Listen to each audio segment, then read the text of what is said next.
Good morning, everyone. I trust everyone can hear us there, as we've done in the past, guys. If you could leave your cameras off and your microphones on mute, that would be appreciated.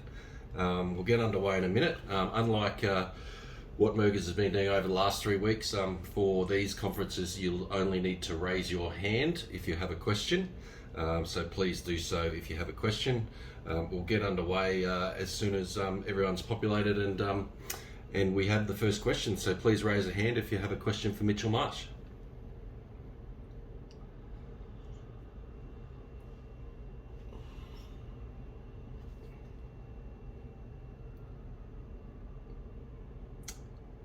We'll start off with Lockie McCurdy. Thanks, Cole. Hey, Mitch. Can you give us a bit of an insight into how the celebrations have been over the last 24 hours? Obviously, it's been a pretty history-making result last night, winning that test match. Yeah, it was amazing. Obviously, when the lads came off, they were all fairly exhausted. It's been a long sort of 15 days of test cricket when you think about that. They only had 3 days break in between tests and a fairly unchanged side. So the boys were all pretty buggered, but I think there was a real sense of satisfaction last night. We all just sat around the pool and everyone had some nice dinner and a couple of quiet beers. Guys were so exhausted that most of them were looking forward to getting home today. But everyone was extremely proud, and it was a really nice celebration together. As someone who's watched a lot of cricket in your time, these last 15 days of... Sorry, Lucky, I think we just lost... Where do you think that ranks in terms of fee to get that result in the final session of the 15th day? Sorry, you just cut out there. Could you repeat that? Yeah, sure. You've watched a lot of Test cricket and cricket in general in your time, but in terms of the last 15 days of Test cricket, how mentally tough do you think the players needed to be to get that result on the final session of that 15th day? Oh, look, it's an incredible achievement for this group. I think we spoke about it at the start of the series. Each individual came up with their own method. As a team, we came up with our own method, and we were going to have to stick at it for 15 days if we wanted to win this series. And I think the way that we won it in the last session of the last day of the last Test match sums up this group. They stuck at their plans for the whole time. And got the rewards at the end. So I think it's an incredible series, and it's one that this team will hopefully look back on in the next couple of years. It was the start for us winning in the subcontinent. We got a lot of subcontinent tours over the next few years, so hopefully it's just a start for us. Alex Malcolm. Yeah, Mitch, you're obviously looking forward to playing in the ODIs. The ODI team hasn't played at all since July. Have you guys had a chance to have a discussion about some plans and where you might bat, what role you might have, or is it sort of been all test mode up until now? Yeah, it's pretty much all test mode. We'll come together today and over the next few days with training, and it's always nice to have that influx of energy from the lads, the white ball team that have come here. They're raring to go, and for us guys that have been on the bench, we're certainly raring to go. So I think this one-day series is going to be a really good series. As you saw, the Test series was played in great spirits, but super competitive. So I think the one-day series will be no different. You haven't played since the Big Bash final, mate. What did you do with your time off? How did you feel missing that 5-match series against Sri Lanka to rest? How are you feeling about your game and where you're at, and what kind of role do you think, or would you like to play in the ODI team? I really enjoyed my break. I spoke about it, living in the bubbles, and also just the amount of cricket that I played personally over that 6-month period. It was certainly time for me to have a bit of a break and live a bit of a normal life for 10 days at home, which I was extremely appreciative of. I've spent the last sort of 4 weeks here preparing for the white ball series, so it's been very enjoyable. In terms of my role, hopefully I'll be somewhere up near the top again. But we'll have to wait and see. Wahid.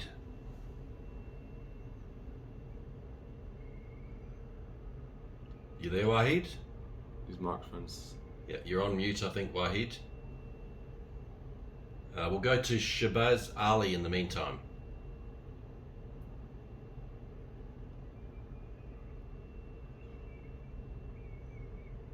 No. Ijaz?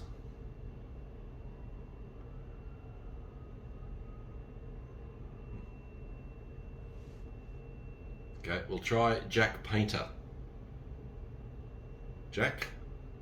Hello? Hey Mitch, you got that? Yep.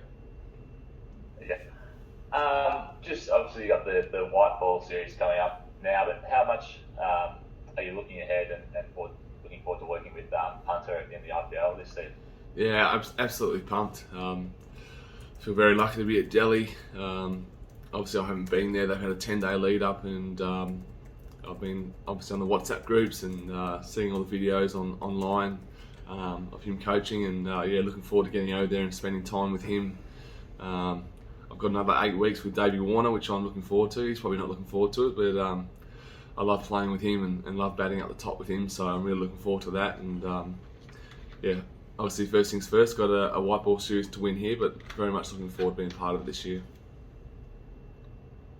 So is Ricky giving you an indication you'll bat at 3 like you do with the Aussies on the Scorchers?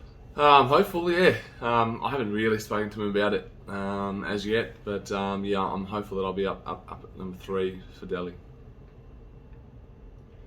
And just one final one for me. How much have you been following the West Australians, how they're going so far? Obviously the Marsh Cup title and hopefully a drought-breaking should win next week. Yeah, it's been great to watch. Got a strong WA contingent over here, so we've all been following very closely.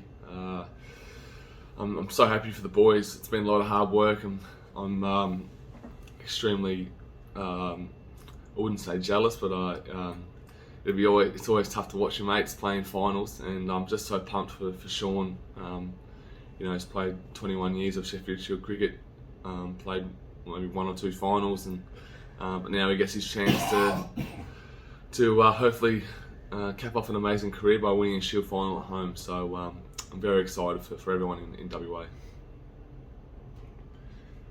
Thanks, Jack. We'll try to go back to Wahid. Sorry, we may be having a few internet issues here. Are you there, Wahid?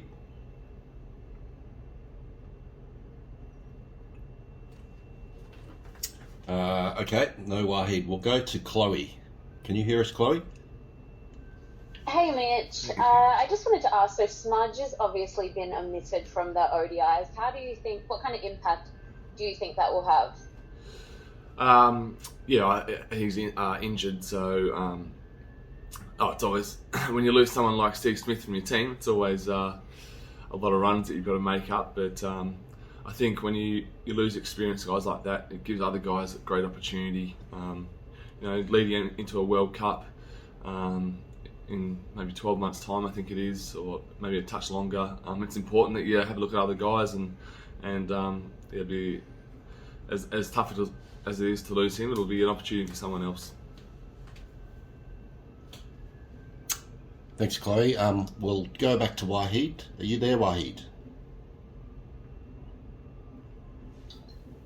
No. Thanks, Cole. Sorry, I think there's a couple of internet connection issues. I'm not sure whose end it is, but Mitch, obviously with the squad, it's quite an inexperienced bowling lineup in terms of the fast bowlers. A lot of guys looking forward to getting their opportunity, but I guess you must also be ready to stick your hand up and bowl a few overs with the ball as well as needed. Yeah, I've put my hand up to open the bowling. Not sure how far that's going to get, but I'll be grabbing the new pellets out at the training and putting my best foot forward. We have got a bit of an inexperience here, but look, what a great opportunity to come and play on the subcontinent. Pakistan are a very, very good white ball team. So it's going to be an awesome opportunity for all of us to go out there and enjoy playing cricket for Australia. A bit of a new look team, but hopefully we can bring lots of energy and have a really competitive series with a very good Pakistan team. Okay, if Wahid, Ijaz or Sahel can hear us, can you ask your questions, please?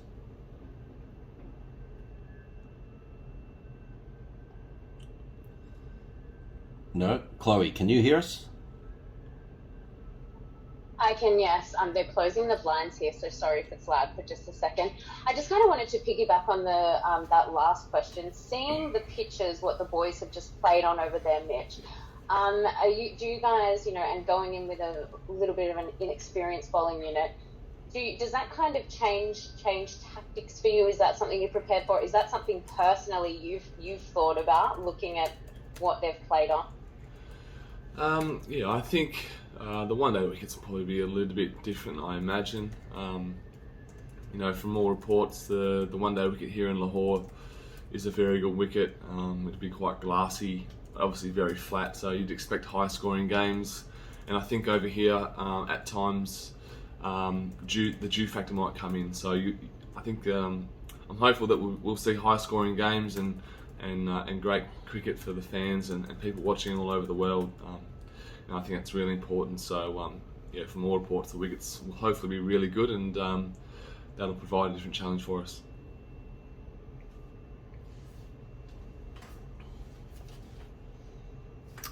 Yes, Wahid. Okay, Jazz here. Mitch, my question is, last 15 days Australia played test cricket here in Pakistan, and that happens after 24 years.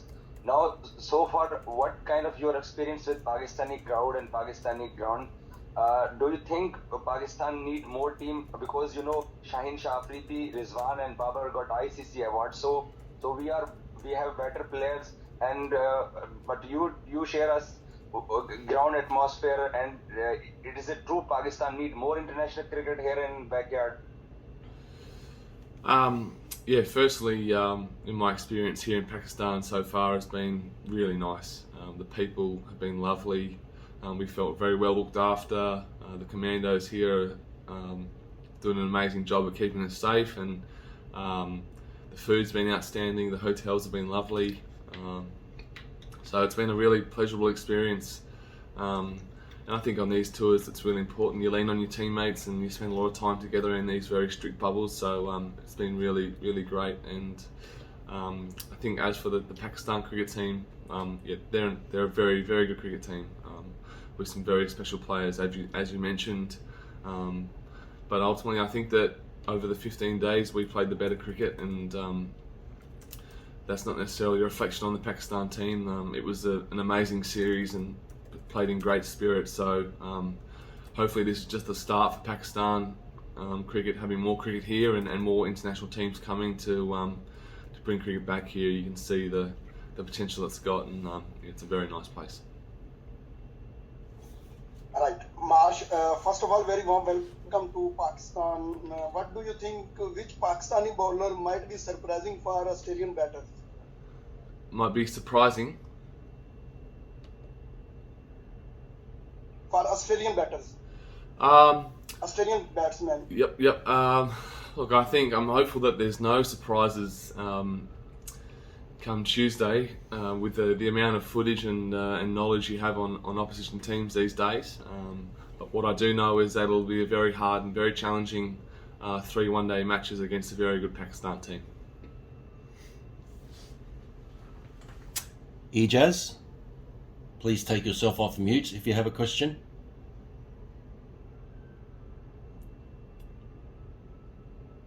Sahel or Shabazz? Marsh, first of all, congratulations to you. Well, the series after 24 years. Marsh, I want to ask, your father had a very great memories in Lahore, the Karachi. What is your plan for the next one day series? Do you want a good performance to remember your whole life? Yeah, my dad spoke about his time here in Pakistan. Yeah, he absolutely loved it. I think it was probably a little bit different to what it is now back then. Yeah, they had some pretty incredible experiences back then, but yeah, I'm very much enjoying it, and hopefully I can play some good cricket here as well. Okay, 2 more guys. If Ejaz or Sahel can hear us, please ask your question. Otherwise, we'll finish this conference up. Thanks, mate. My question has been done. Thank you. Okay, Ejaz, you're lucky last. My question also done. Thank you. Okay, thanks everyone. Thanks folks. Sorry for the minor internet issues. We'll get those fixed for tomorrow. So thanks everyone for joining, and we'll catch you all later. Thanks, Mitch. Thanks, Cole. Cheers. See ya. Thank you. Bye. Thank you, mate. Thanks, mate. Oh, that's a bit of fun in this part of the world. Yeah.